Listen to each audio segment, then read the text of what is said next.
E aí pessoal, tudo bom? Eu sou o Lucas, esse aqui é o professor de História e Geografia e hoje nós temos uma videoaula de Geografia cujo tema é Demografia. Na realidade nós vamos entender um pouquinho mais sobre os indicadores sociais e vamos perceber como eles vão influenciar o cotidiano também. E a gente vai usar alguns exemplos do Brasil para entender um pouquinho melhor cada uma dessas taxas ou indicadores sociais.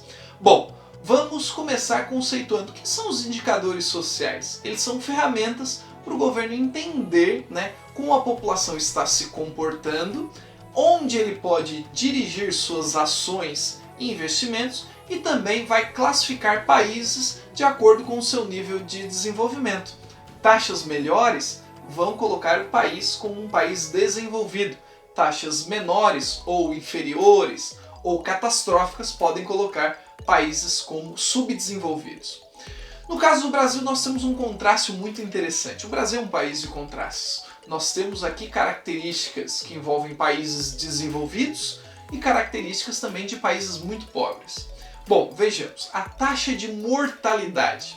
A taxa de mortalidade é aquela que vai designar o número médio de óbitos para um grupo de 1.000 habitantes. Então é uma taxa que vai dar um número médio de óbitos a cada 1.000 habitantes. A taxa de natalidade é o oposto, ou seja, o número médio de nascimentos para um grupo de 1.000 habitantes. Não importa o tamanho do município ou então do estado, na realidade é sempre para um grupo de 1.000 habitantes. A taxa de mortalidade infantil é similar, na realidade é o número médio de óbitos para um grupo de 1.000 nascimentos ou de crianças até 1 ano de idade. Ou seja, a taxa de mortalidade infantil vai levar em consideração crianças até 1 ano de idade. Anteriormente era considerado até 2 anos de idade. Bom, é importante lembrar que o Brasil ofereceu grandes oportunidades de combate à mortalidade infantil ao longo da década de 80, 90 e 2000. Esse combate intensificado foi justificado porque o Brasil apresentava dados que eram dados temerosos, mostrando taxas de mortalidade infantil similar a países mais pobres do mundo. Um detalhe importante, é sempre interessante lembrar que além das taxas de mortalidade, natalidade, nós temos outras que são muito interessantes, como a taxa de fecundidade. O que seria a taxa de fecundidade? A taxa de fecundidade é o número médio de filhos por mulher. No Brasil, nós tivemos uma verdadeira escadinha, ou uma ladeira abaixo, porque aos poucos as famílias foram se conscientizando e estabelecendo o planejamento familiar. Mas professor, o que consiste o planejamento familiar? Basicamente, o grau de instrução foi aumentando, o analfabetismo foi sumindo, o trabalho rural foi indo para as cidades, os trabalhadores foram juntos e tudo isso acarretou um número médio de filhos menor por família. No final das contas, nós tivemos então uma drástica redução. Ao invés de 6, 7, 5, 4 filhos como na década de 50, 60, 70, nós passamos a ter 2 filhos em média por casal. E os dados revelam que esse número tende a diminuir. Bom, além da taxa de fecundidade, nós temos a taxa de longevidade, ou a taxa de expectativa de vida. E ela consiste no número médio de anos, em média, que uma população vai viver.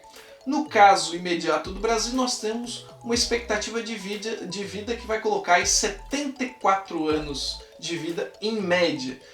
No caso do censo de 2030, há grande possibilidade desse dado chegar até 78 anos. Para 2050, passar dos 82 anos. Isso é uma prospecção, a gente não sabe o que vai acontecer no futuro, mas é uma grande possibilidade da população brasileira aumentar ainda mais essa longevidade.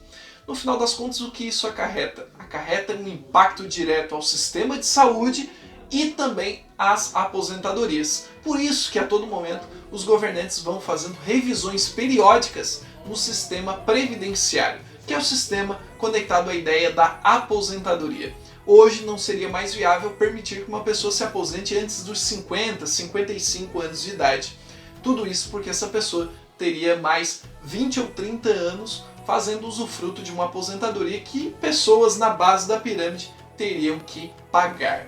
E como nós sabemos, também é interessante lembrar que a taxa de longevidade está ligado ao aumento da idade média da população. Com isso, nós temos um fenômeno de mudança da pirâmide. Perceba desenhando a pirâmide, a mudança da pirâmide. A pirâmide não tem mais esse formato, mas sim esse. No final das contas, a base está menor, as pessoas mais novas um número menor e as pessoas mais idosas um número maior.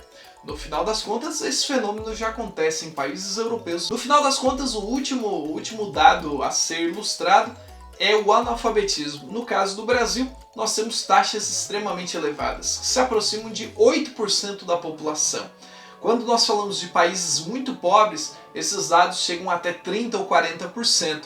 Quando nós falamos de países muito desenvolvidos ou emergentes, nós temos dados que envolvem ali 3, 4 ou até dados inferiores, como é o caso da Finlândia e da Dinamarca, que o analfabetismo já aparece como erradicado, ou seja, já inexistente para pessoas acima de 15 anos de idade. Bom, gente, essa foi uma videoaula para entendermos um pouquinho mais dessas taxas e a importância e os impactos sociais e econômicos delas, né, no contexto do Brasil, por exemplo. Muito obrigado pela atenção, curta e compartilhe esse vídeo e até a próxima videoaula.